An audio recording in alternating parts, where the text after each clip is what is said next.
बिस्मिल्लाहिर्रहमानिर्रहीम। अस्सलामुअलैकुम। दी educators Taxila campus में खुशामदीद। बच्चों, आज हम वर्कशीट करेंगे रहमतुल लिल आलमीन। रहमतुल लिल आलमीन में आपने रंग भरना है और इसके मानी ज़ुबानी याद करने हैं। इसके मानी हैं तमाम जहानों के लिए रहमत।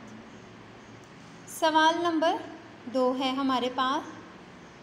अल्लाह ताला के कोई से 5 रसूलों के नाम ज़ुबानी याद करके लिखिए।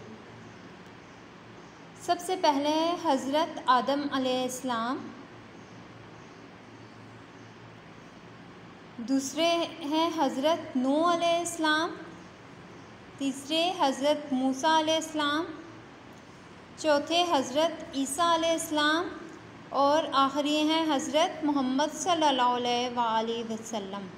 आपने इसी तरह से अपनी वर्कशीट पे काम मुकम्मल करना है और इसको ज़बानी याद करना है। अल्लाह हाफ़िज़।